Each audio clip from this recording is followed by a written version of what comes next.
बारिश वाली रात थी जब पत्रकार कबीर को एक काले रंग की पेन ड्राइव मिली। उस पर सिर्फ एक नाम लिखा था, EPSTIN फाइल्स। भेजने वाले का कोई पता नहीं। जैसे ही उसने लैपटॉप में पेन ड्राइव लगाई, स्क्रीन अपने आप लॉक हो गई। एक फाइल खुली, पुरानी फ्लाइट्स, द्वीपों के नाम और लाल रंग की चेतावनियां। आखिरी लाइन पढ़कर कबीर की सांस रुक गई। अगर पढ़ रहे हो तो बहुत देर हो चुकी है। अगली सुबह कबीर उस फाइल में लिखे द्वीप पर पहुंचा। जगह सुनसान थी, मानो समय रुक गया हो। एक टूटी इमारत के अंदर उसे CCTV मॉनिटर मिले, जो अब भी चालू थे। स्क्रीन पर खाली कमरे दिख रहे थे, लेकिन हर फ्रेम में एक परछाई हिलती नजर आ रही थी। अचानक स्पीकर से आवाज आई, फाइलें झूठ नहीं बोलती। कबीर समझ गया, कोई उसे देख रहा है। इमारत के नीचे एक गुप्त तहखाना था। दीवारों पर तारीखें और नाम खुदे थे, जैसे किसी ने गिनती की हो। एक फाइल फोल्डर जमीन पर पड़ा था, एप्स्टीन फाइल्स रिस्ट्रिक्टेड। जैसे ही कबीर ने उसे उठाया, दरवाजा बंद हो गया, लाइट बुझ गई।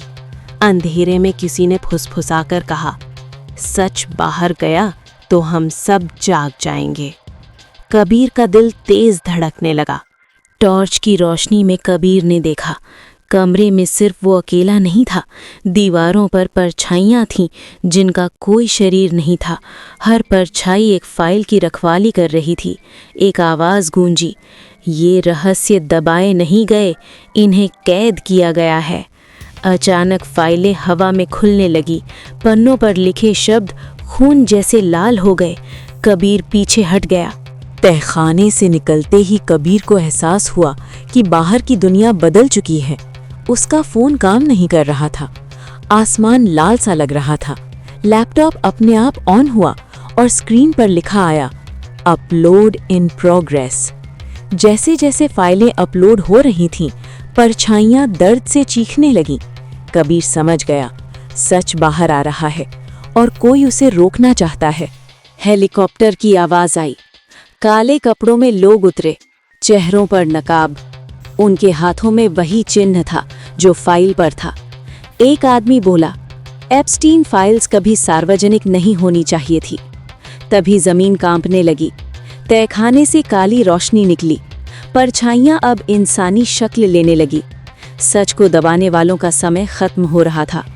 कबीर ने आखिरी फाइल खोली। उसमें लिखा था, ये सिर्फ दस्तावेज नहीं, कैद आत्माएं हैं। जैसे ही अपलोड पूरा हुआ, रोशनी तेज हो गई। नकाबपोश लोग गायब हो गए। द्वीप पर सन्नाटा छा गया। लैपटॉप स्क्रीन पर एक लाइन चमकी, अब सच तुम्हारी जिम्मेदारी है। कबीर जानता था ये कहानी यहीं खत्म नहीं होती। कुछ हफ्तों बाद खबरों में द्वीप के गायब होने की चर्चा थी। कबीर लापता था, लेकिन इंटरनेट पर एक नई साइट उभरी, एप्स्टीन फाइल्स। जो भी उसे खोलता वही फुसफुसाहट सुनता। सच देख लिया, अब भूल नहीं पाओगे। कहा जाता है रात में स्क्रीन के पीछे परछाइयां हिलती हैं, क्योंकि कुछ फाइलें सिर्फ पढ़ी नहीं जाती, वे पीछा करती हैं।